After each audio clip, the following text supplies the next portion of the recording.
Rocket engines are interesting. They're extremely difficult to build, but the basic concept is simple enough for a child to understand.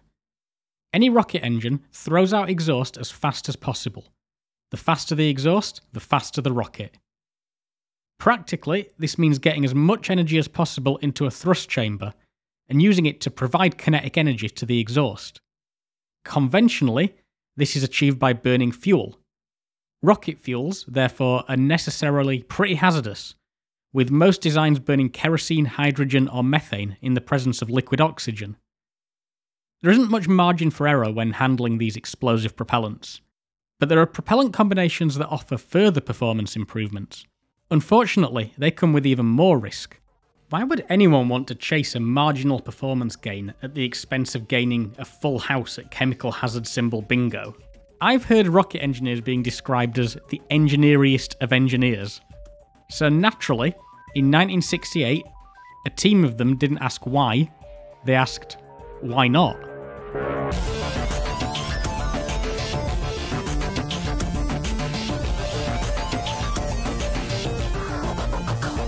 If these propellants are so hazardous, why use them? These fuel combinations have a high specific impulse, that is, a high level of thrust per pound of weight. Because they are hypergolic, ignite on contact, the need for a special ignition system is eliminated and the engine restart capability is enhanced.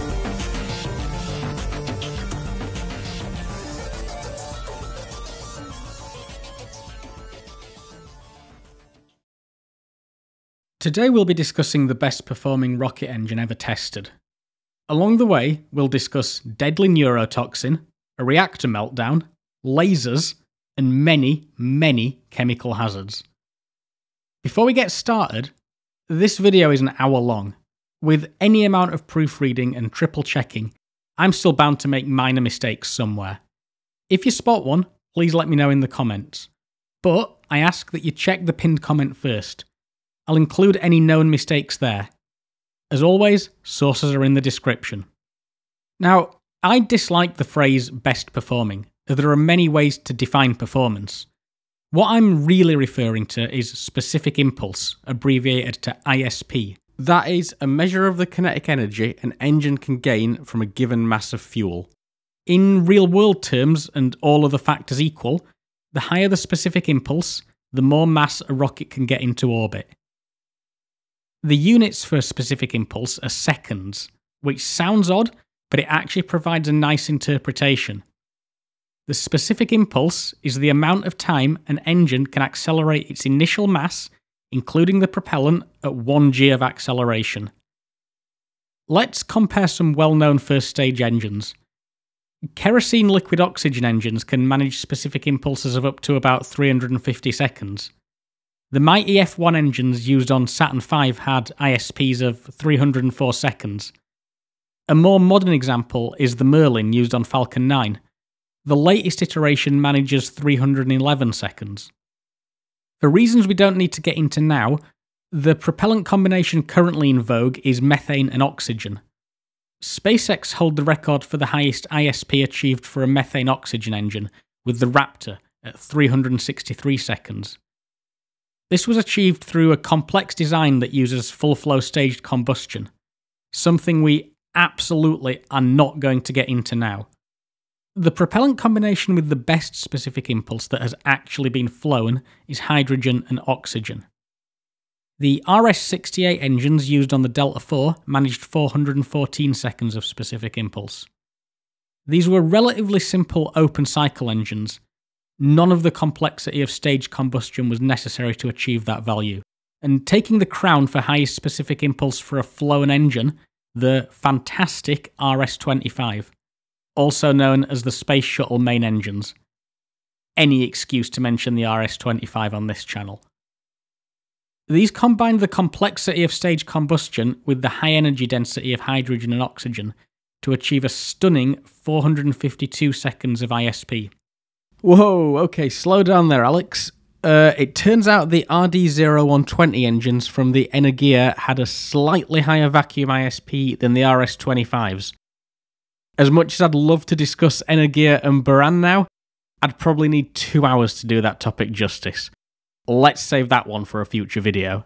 I should quickly say, a higher ISP doesn't necessarily mean more payload to orbit. Hydrogen-oxygen launch systems require additional insulation and plumbing, which translates to more mass and more drag. Payload to orbit is a complex balance between many factors. You'll notice 3 of the 5 engines on screen were built by Rocketdyne, and they also built the engine we'll be discussing today. Contrary to what I said in the intro, this is not a marginal improvement. In terms of specific impulse, it left everything else in the dust with a whopping 542 seconds, the highest value achieved for any chemical rocket to date. And that rocket used 3 distinct substances as propellant, hence the name tripropellant. So what were these 3 substances?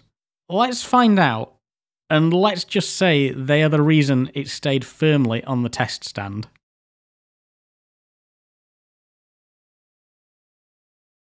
Let's start with a nice normal propellant combination, hydrogen and oxygen. We mix the 2 in a combustion chamber where combustion takes place. But what actually is combustion? Here's a model of an oxygen atom, and here's a hydrogen one. And yes, all the physicists can sit down. It's a highly simplified model, but it works for this discussion. The hydrogen atom has 1 energy level, which can house 2 electrons, but it normally has 1. The oxygen atom has 2 energy levels, the outer of which can house 8 electrons, but there are normally 6. Atoms want to have a full outer energy level. A full energy level is a more stable configuration, if you will. Normally, hydrogen and oxygen atoms share their outer electrons like this to form a full outer energy level for each atom. But if we break this bond by introducing some energy through, let's say, a spark, we end up with positive hydrogen ions and negative oxygen ions. These rapidly form a new electron sharing, or covalent bond, and release energy in the process. That energy is heat, and that's what drives your engine, with water as a waste product. Hydrogen is a great fuel, but we can do better.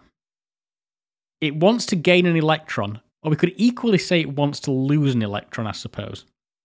But that electron is in the smallest possible energy level, close to the positive nucleus, which keeps hold of it. This group on the periodic table is all the elements with 1 outer electron. They're all highly reactive. They'll give away that outer electron to anything willing to take it. In everyday parlance, I'm referring to a metal fire. That's right, we're going to build a rocket with a controlled metal fire. I already hate that sentence, but that's just the beginning. It may then come as some consolation that the chosen metal for Rocketdyne's engine was lithium. It's the least reactive metal in the group, but it wasn't picked due to safety concerns. Lithium has a low density, and the oxidation of lithium therefore yields one of the highest energies per kilogram of any chemical reaction. There are many issues with using lithium as a rocket fuel, first of which it's a solid at room temperature. So that gave Rocketdyne 2 unappealing options. Number 1 would be to line the combustion chamber with solid lithium and flow the oxidizer through it to give a hybrid rocket. Option 2 would be to hold the lithium above its melting point of 180 degrees centigrade and deliver it as a liquid. I suppose there'd also be option 3 of trying to feed powdered lithium into a combustion chamber, but just absolutely not. So, option 1 was moot. The study was specifically to evaluate a liquid tripropellant. Hybrids can never achieve the ISP possible in a liquid rocket, as complete combustion is impossible without fully mixing the reactants. So that leaves us with option 2, liquid lithium. A good 50% of the final Rocketdyne report discusses the difficulties of handling liquid lithium. Most casual discussion about this engine focuses on the hazards of the oxidizer, and we'll get to that.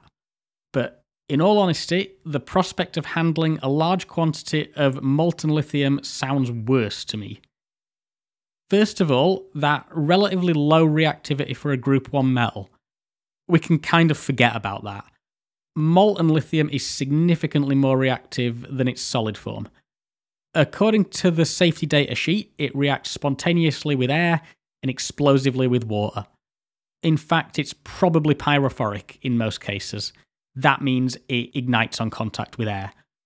And Rocketdyne were atomizing it through nozzles into the combustion chamber. I have very little doubt that atomized lithium droplets are explosive in air. To make things worse, liquid lithium is highly corrosive. You may have seen videos of mercury or gallium removing the oxidized layer on aluminum and destroying it. Lithium does that, just faster. And not just to aluminum, it's corrosive to steel along with most other metals. Every piece of plumbing and every valve was vulnerable to this aggressive corrosion before and during the tests.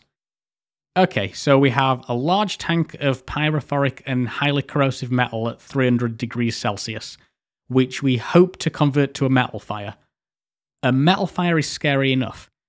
A metal fire in pure oxygen would be worse, but we can do better.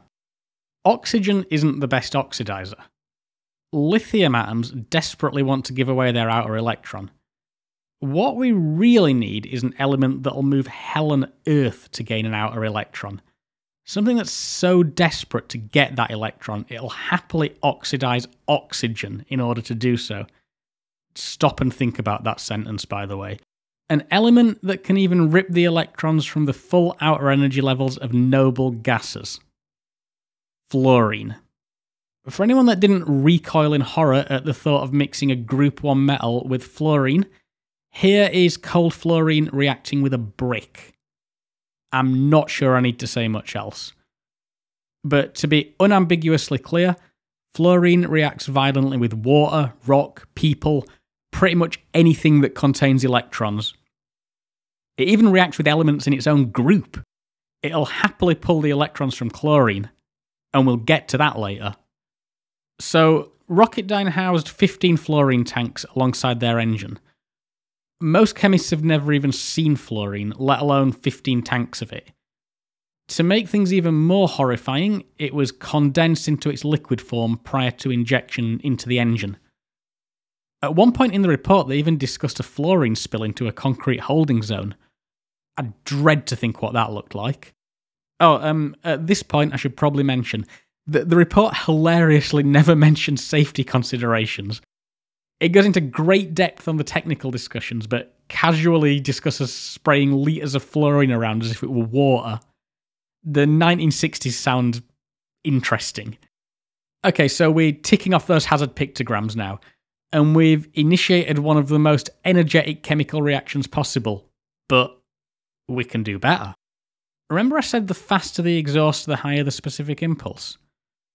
Our exhaust currently consists of the products of lithium and fluorine.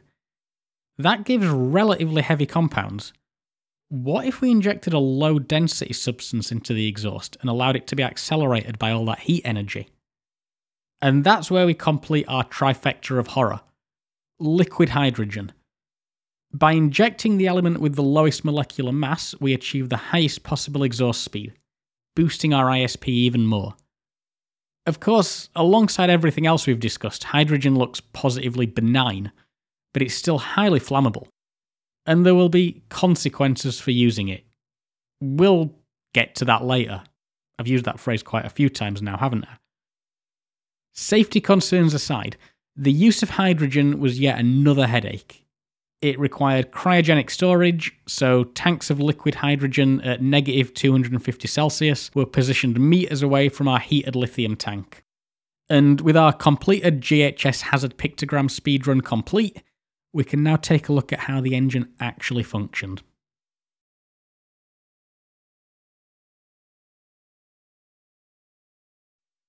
There's one point I want to make clear. The Rocketdyne Tripropellant engine was purely a proof of concept. It didn't get close to flying, let alone being incorporated into a full prototype. The assembly on the test stand was a complex combustion chamber and nozzle. Trivial matters such as pumping liquid lithium through a turbo pump were left to hypothetical future designers of a launch-capable engine. I didn't have very much to go off regarding the appearance of the engine, but there are enough schematics and really poorly scanned photos for us to get a good idea of how the assembly looked.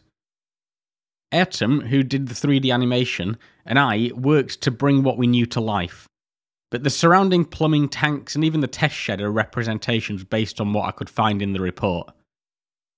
The engine itself, though, I know exactly how that was configured thanks to the schematics in the report. Here's how it worked.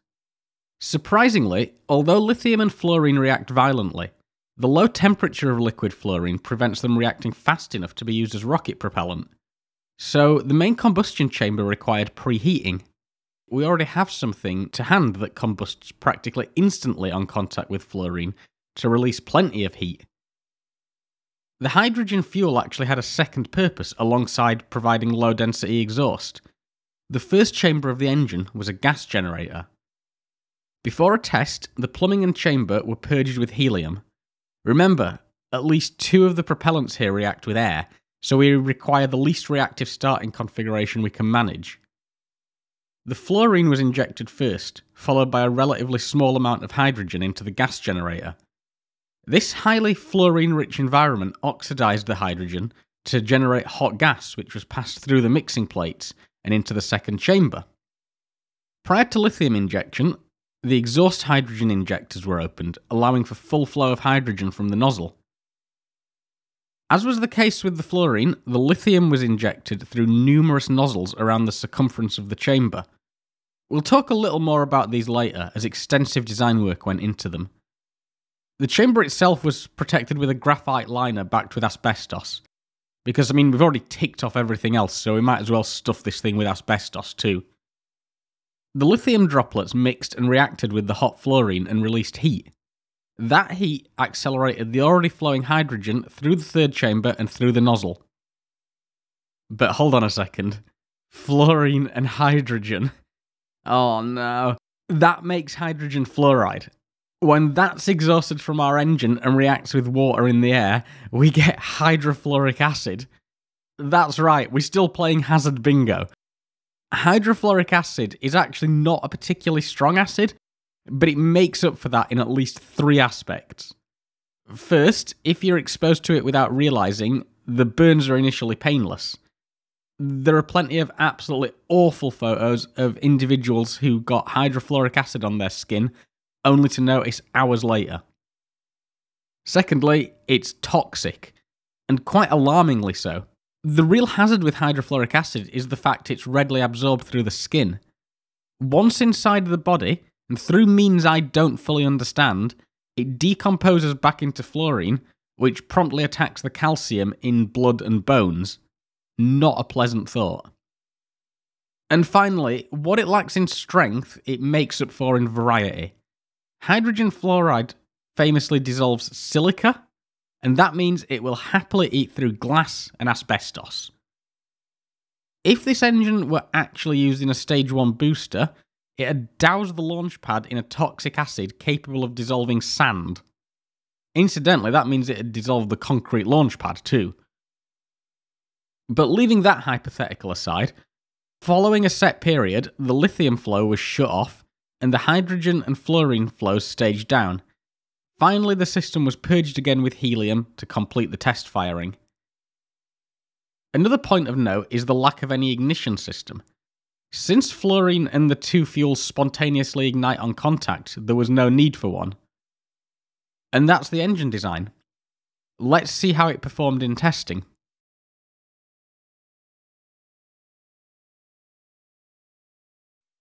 The Rocketdyne study was actually 2 separate studies.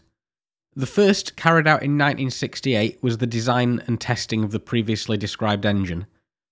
If you'd heard about this engine prior to watching this video, or you'd seen a paper posted in a Kerbal Space Program forum, for example, chances are it was that first study. The second study, which concluded in 1970, investigated further design improvements and additional performance testing.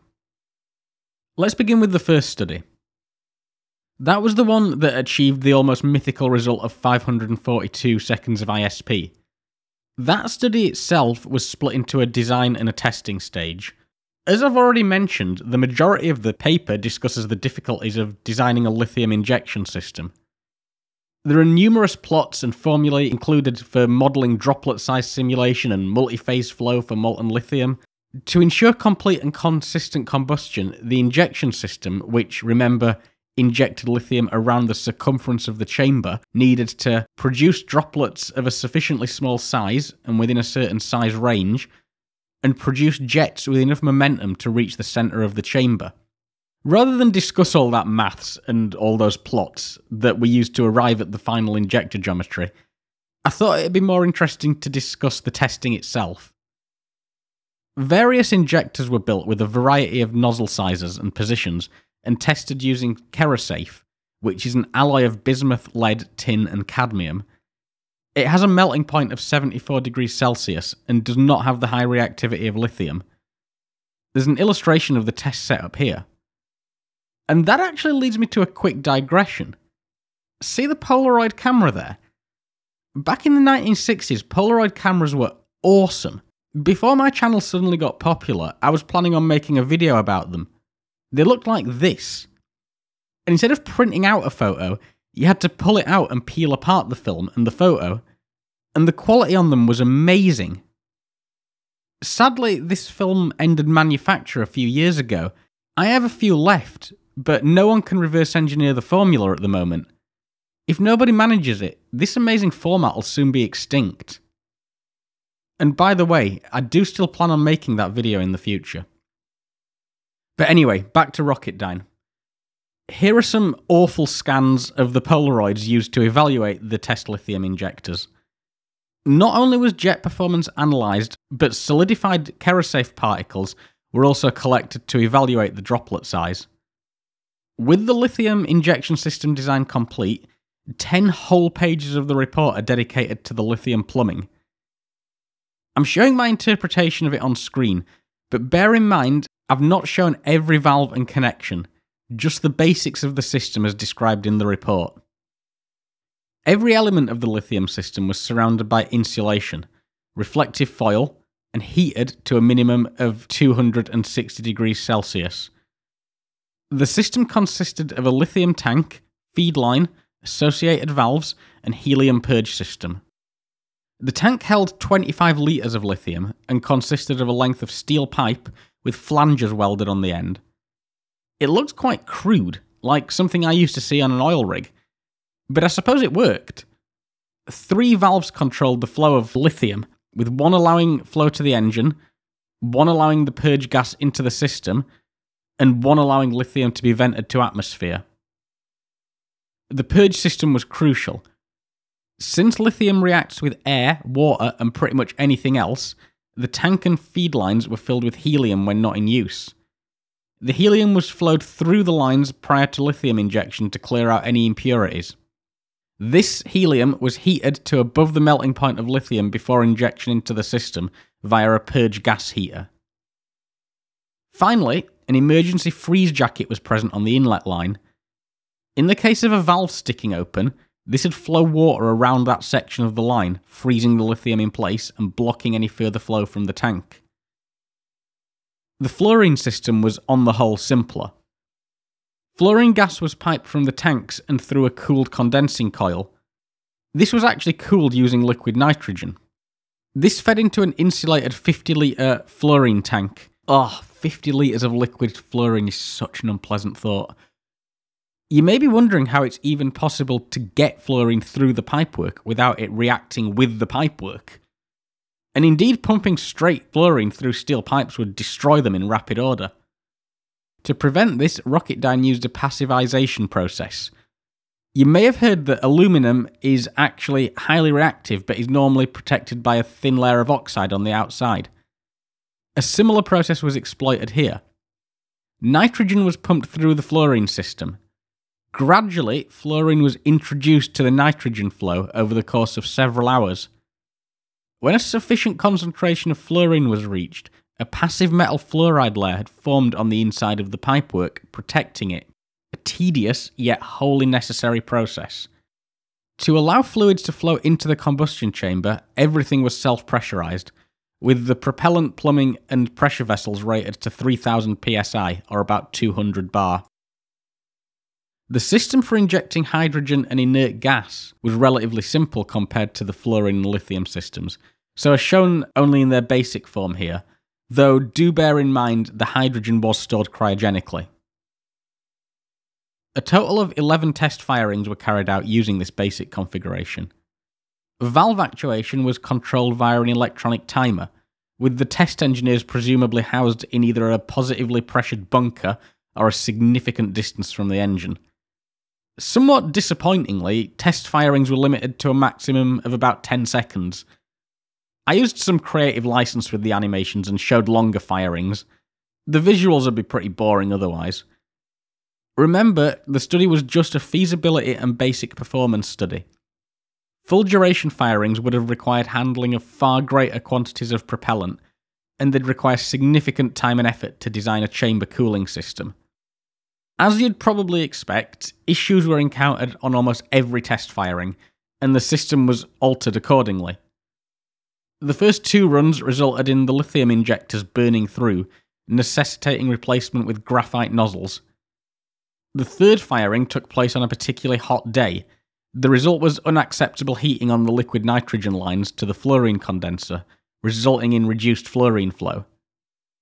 2 further tests were disrupted by lithium solidifying and plugging the nozzles, and by inconsistent fluorine flow again.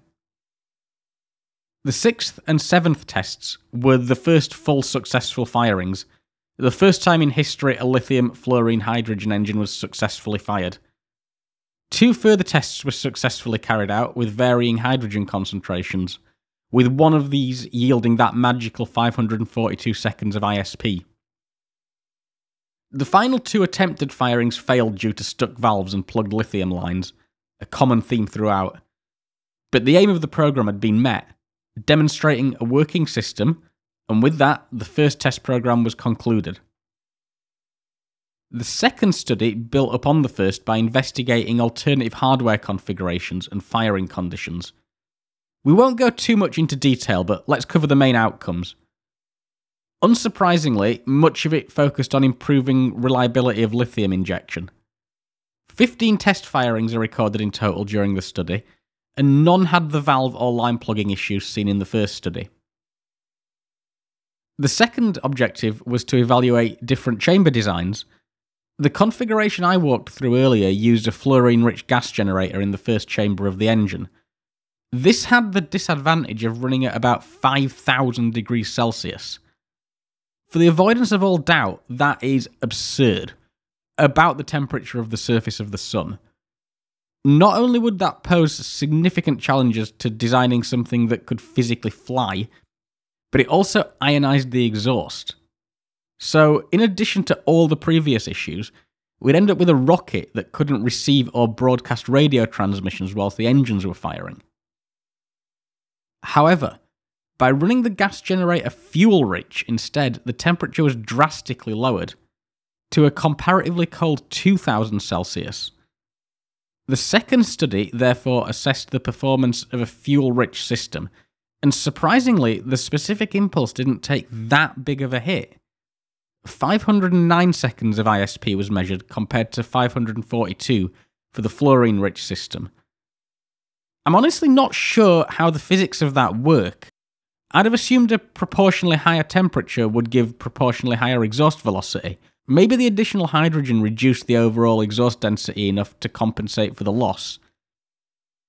Either way, running the engine hydrogen-rich also eliminated the need for the second hydrogen injector ring, simplifying the design. Finally, the second study investigated the performance of the engine in a vacuum. A vacuum nozzle extension was fitted. In the vacuum of space, the exhaust gases are able to expand further due to the lack of ambient pressure, so a larger nozzle provides better performance as it allows the gases to continue pushing back on the engine as they expand. However, testing a vacuum nozzle in atmosphere would destroy it, as atmospheric air gets between the nozzle and exhaust, causing flow instability. So, for firings with the vacuum nozzle, a diffuser was used. This is really just a tube with a constriction that's sealed around the engine. As the exhaust gases flow through the tube, they rapidly entrain any air in the system and carry it out to atmosphere, maintaining a near vacuum around the nozzle for the duration of the firing. For later tests, the nozzle was water-cooled through a water jacket shown here. This demonstrated the feasibility of regenerative cooling for a hypothetical operational system, though such an arrangement would use hydrogen fuel as a coolant rather than water. Now, I've already said I don't like to call this engine the best performing. I don't like to call it the most dangerous either. There are many pathways to failure for an engine that uses fluorine and lithium as fuel, but with proper planning, precautions and management, it's possible to run such a system with an acceptable risk of doing acute harm to people or the environment. And that's exactly what Rocketdyne managed to achieve. There are no records of any lost time incidents as part of either of the tripropellant test programs. All that said, the testing took place at the Santa Susana Field Lab, or SSFL, outside Los Angeles. This vast test site was used for test firings of many pivotal engine designs, along with tangentially related scientific testing. However, the site has a questionable history of safety and environmental incidents.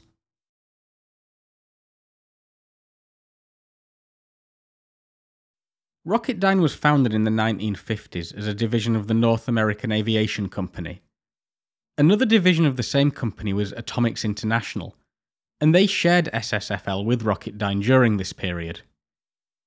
In 1959, Atomics International became the proud holders of the achievement of first nuclear meltdown in the US.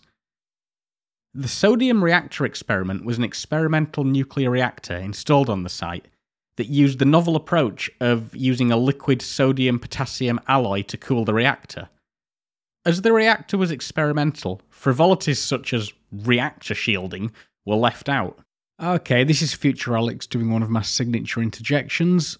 After a little bit more research, it turns out the sodium reactor was housed underground and surrounded by concrete on 3 sides. So it was kind of shielded, I suppose. I'm most certainly no nuclear engineer though, so we'll let history be the judge of that. The resulting meltdown and associated environmental release of radioactive material is a separate story told elsewhere on YouTube, but it was far from the only problematic incident at SSFL.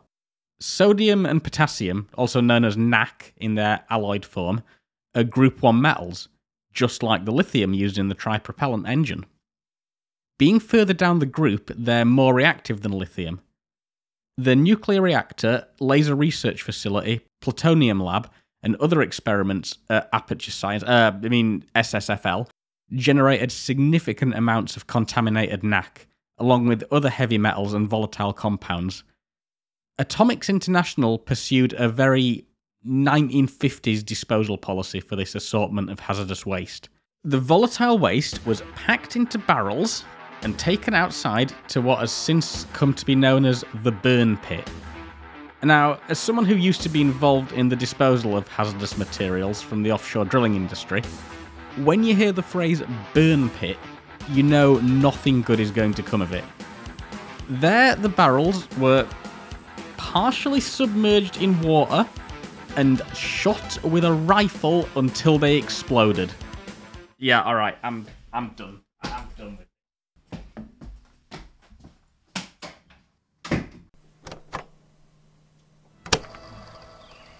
The people who work on the hill truly appreciate the natural beauty found here. From the cool shade of an oak grove to a spectacular view of Simi Valley, Rocketdyne keeps a watchful eye on how our environment is treated. Through the dedicated efforts of an environmental staff, ground and surface water are constantly tested for even the slightest amount of contamination. On-site analysis enables Rocketdyne to have the most accurate data available to ensure safe operating conditions. The exploding barrel story has been echoed many times, so I checked multiple sources to make absolutely sure it happened. And yes, it absolutely happened. There's even a photo of a worker shooting at some barrels here. The part of this story that I couldn't confirm was whether radioactive waste was disposed of using this method, as is commonly claimed. I wouldn't be surprised if low-level waste was burned in this manner, but I can't confirm from any impartial sources. Regardless, This method of waste disposal was still very much in effect at the time Rocketdyne tested out the tripropellant engine. In fact, it went on until 1994. It only stopped when a barrel of waste prematurely exploded and killed 2 employees. So, I suppose whilst the tripropellant engine didn't harm anyone acutely, it may have been a small part of a much larger environmental hazard. I was surprised to see no mention of an exhaust scrubber during test firings, meaning all firings were direct to atmosphere. We've already discussed the dangers of one of the exhaust products, hydrogen fluoride, but the main product would have actually been lithium fluoride. Now, this is chemically quite similar to table salt, and much like table salt, it's actually very good for you in very small quantities. It prevents dental cavities. But anything larger than small quantities of lithium fluoride is toxic, as with most lithium salts. And I've got no idea how effectively it dissipates over time in the environment. The quantities of pollutants created by the tripropellant tests would have been minuscule in the grand scheme of things. And most engine firings at SSFL didn't produce toxic exhaust products at all. But the substances produced and disposed of at the site to get to those firings have lasting effects to this day.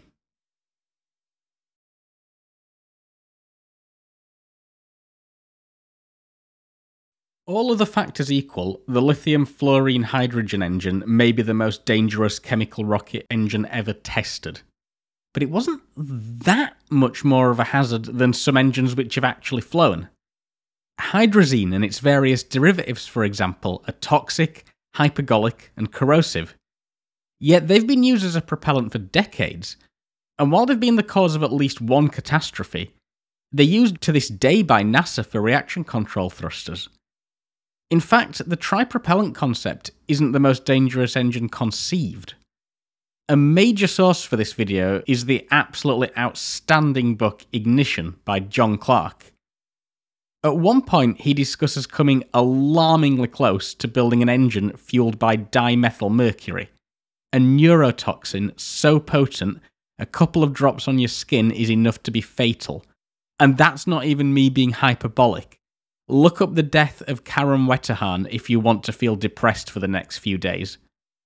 Dimethylmercury makes lithium and fluorine appear benign in comparison. So, following the 1970 study, the question was it possible to incorporate the tripropellant chemistry into an actual launch vehicle? First stage propulsion was out of the question. Dumping tons of hydrofluoric acid on a launch pad followed by flying tons of liquid fluorine at supersonic speed would be an immediate trip to the top right of the safety matrix. But how about an upper stage that only ignites above the majority of the atmosphere? And in that case, it'd require a far smaller quantity of hazardous propellant too. Or even an orbital stage to convey a probe to interplanetary space. In July of 1970, NASA contracted the space division of Chrysler, yes, that Chrysler, the one that builds the ugly cars, to take Rocketdyne's results and assess the feasibility of such a vehicle. They studied a variety of scenarios, including the upper stages for a Titan III, Atlas Centaur, and even a Saturn V Stage 4B booster. Can you imagine this setup on the top of a Saturn V? For all these launch systems, both direct injection and long-duration missions were considered. A direct injection mission is one where the upper stage is utilised shortly after launch and is immediately discarded. Long-duration missions are those where the upper stage is fired in interplanetary space, for example for a Mars orbital insertion, with around 200 days assumed by the study. Unfortunately, this study concluded that the tripropellant concept cannot deliver a higher payload than a fluorine-hydrogen bipropellant for any long-duration mission scenarios. At first, this may sound confusing. The specific impulse is higher. But specific impulse is far from the only factor when calculating payload fraction. Lithium is relatively lightweight, which sounds ideal for a launch propellant, but it's not that simple. Though the energy per unit mass of lithium is extremely high, a relatively high volume of lithium is required to be flown due to its low density. That means a larger than otherwise lithium tank, and a larger lithium tank requires more insulation and heating elements to keep that lithium molten, adding disproportionately more mass to the entire system. More dense propellants, like that proposed for the neurotoxin rocket I just mentioned, tend to provide lower specific impulses due to the denser exhaust gases. But they can also mean smaller tanks, requiring less structural mass and reduced aerodynamic drag. As many of you will have already guessed, the additional mass required to heat and insulate the lithium more than offsets the benefit. Even with the low heat losses in space, I can't even imagine a space probe with enough solar power collection area to maintain a tank of lithium at 300 degrees Celsius. Materials and power delivery technology at the time simply couldn't provide a light enough system to make lithium a beneficial fuel source. At this point, I'd like to point out one of the worst graphs I've ever seen from the report. This is the projected mass of the power system needed to deliver a given number of kilowatts of power to heat the lithium. It shouldn't even be a graph, you could just write it as a single formula, m equals 0.08p. And they've mixed up the units, SI units on the x-axis and an American standard units on the y-axis. And while we're at it, they're doing that whole using pounds as a unit of force thing on the y-axis there too. Or kilopounds as they call them. If you want to use SI prefixes, just use SI units. Awful. Anyway, for direct injection methods, there was a glimmer of hope. The tripropellant system was predicted to be capable of delivering up to about 5% extra payload mass depending on the mission parameters, though Chrysler recommended against taking the concept any further. And probably for the best. For an extra 5% payload at most, I cannot imagine a scenario where it would be cost beneficial to use a tripropellant stage instead of just building a bigger rocket. And that's putting aside all the necessary hazard mitigation we've already discussed at length.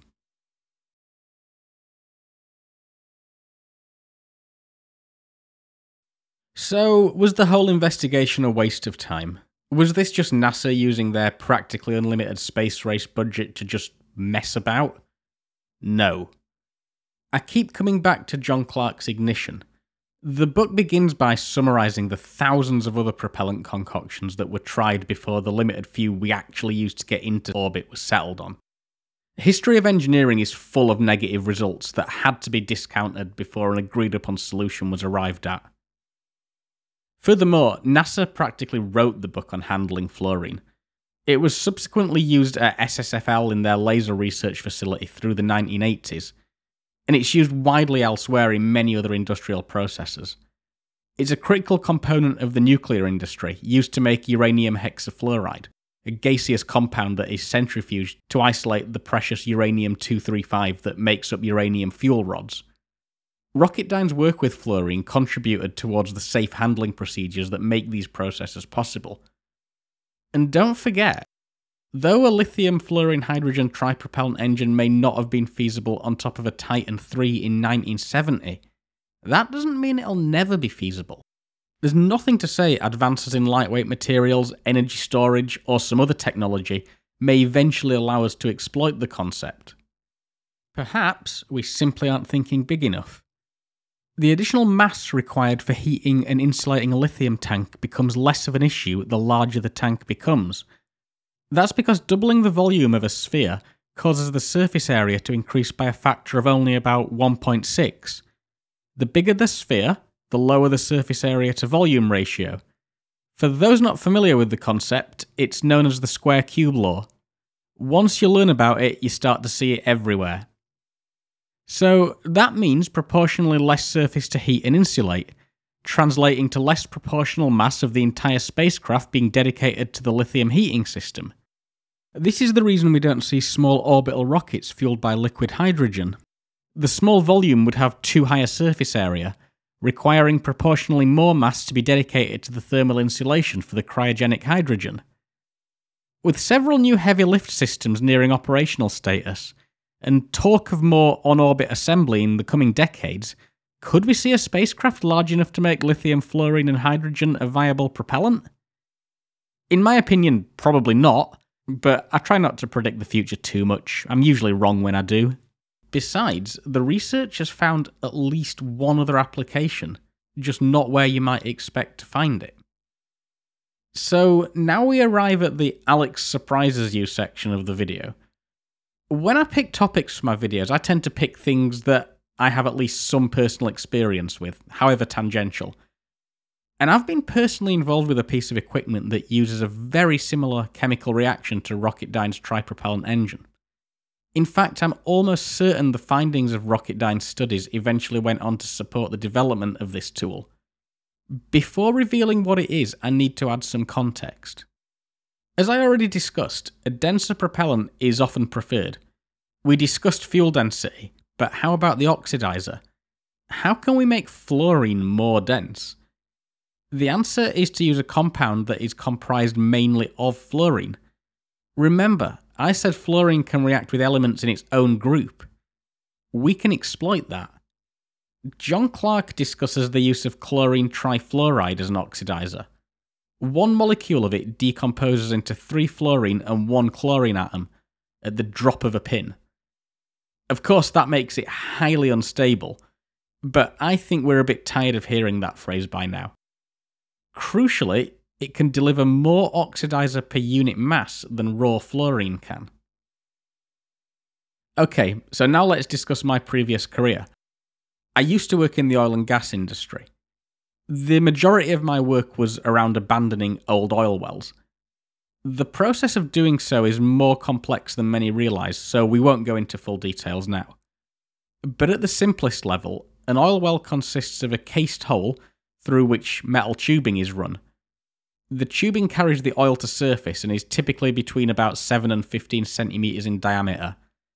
Yes, I converted to metric, and yes, I would like to do a full video on the lunacy that is oil field units sometime. Before abandoning a well, this tubing must be cut often thousands of metres below the surface and then retrieved to the surface. So how do we deliver enough energy through a small bore to cut through the steel tubing? If you can think of an answer, someone sells something that does it already. Explosives, thermite, mechanical tools, abrasive tools, even lasers. There are many ways to make the cut. Before I worked in the industry, the most common method was to use linear shape charge explosives.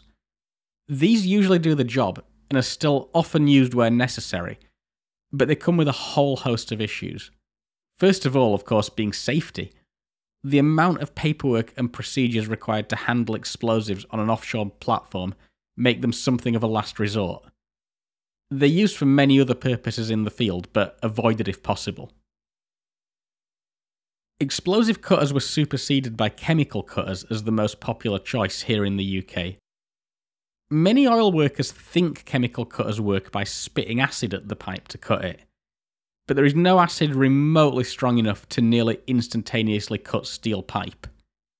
What chemical cutters actually are a rearranged form of a tripropellant rocket engine. Instead of chlorine trifluoride, they contain bromine trifluoride, a similar compound but slightly more stable. This is sealed in a section of the tool that is, for all intents and purposes, impossible to open at surface. A separate chamber contains metal wool in a flammable hydrocarbon fuel. The tool is run to the required cut depth and triggered. Exactly how they're triggered depends on the tool itself. From what I remember, I think they tended to require balls to be dropped down the tubing and pumped to a certain pressure. Some of them may use an electrical signal, but that'd require most of the same precautions as using explosives. They were also electrically triggered and so required the platform to go radio silent, post someone on watch for lightning, that kind of thing. When triggered, the fluoride oxidizer would react with the fuel, with extra energy provided by the oxidization of the metal wool. This would blow out ports around the circumference of the tool, creating little jets of superheated exhaust, which would hopefully cut the tubing. Chemical cutters have since largely been superseded by radial cutting torches, which use something similar to thermite. They have all the advantages of a chemical cutter with greater stability, and therefore less of an inherent safety risk.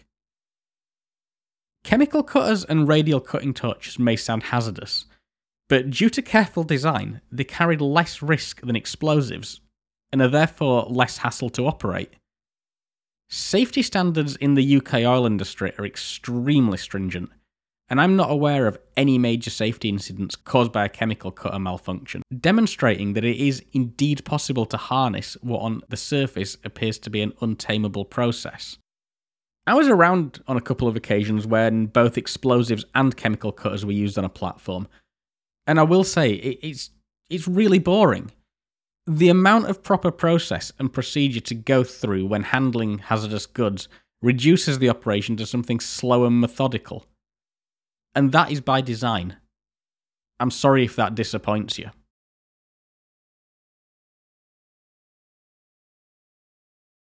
Well, at this point, I normally wrap things up with a nice conclusion. But I think I've said everything I can already. So thank you very much for watching. If you really like what I do, I've just set up a Patreon, a link in the description for anyone interested in the odd behind-the-scenes video. If you've made it this far, I think a reward is in order. And what better reward than the Rocketdyne safety wrap? Okay, let me give you the context. Not that it helps much. When researching for this video, I came across an upload of an internal Rocketdyne video from 1992. Incidentally, that's 2 years before those two employees blew themselves up with the exploding barrel. It starts off with the President delivering an update on operations and the division's various challenges and recent successes. You know, all rather boring stuff. Then, all of a sudden, everyone just kind of gets up and starts singing.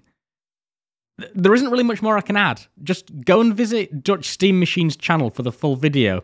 He uploaded it from an original VHS. I'll be back soon to talk about the Minuteman missile, its guidance system, and how it actually relates to Rocketdyne. Until then, please enjoy this assault on the sensors. I'm here to tell, I'm here to say, you shouldn't drive to work alone each and every day. If you ride with 2, maybe 3 or 4, we'll clean the air, and this pollution thing is out the door. Health and safety. You know, one of the things that I hate to see is someone living life so carelessly. So buckle your belt, snap it in place. It's better to be safe, just in case. Commitment to the environment. I know you heard, but I'm saying it again. Don't ever throw your oil down the drain. Just plan ahead. It's not real tough. There are many better ways to dispose of this stuff. The laser printer, it's a cool machine. Makes briefings look better, really nice and clean. The toner is stored in this device, but when it's all gone, take this advice. Don't throw it away, it can be refilled. Then you can use it once again, aren't you just thrilled? Safety shades, crazy cool. Why do I wear them? Well, I ain't no fool.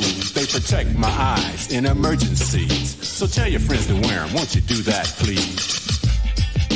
Commitment to the environment. Chemicals. This is potent stuff.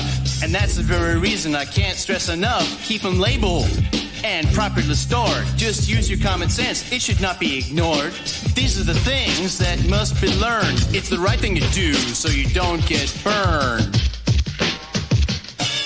My closet is full, they're the clothes I like. I have dresses and gowns they're fun to wear at night.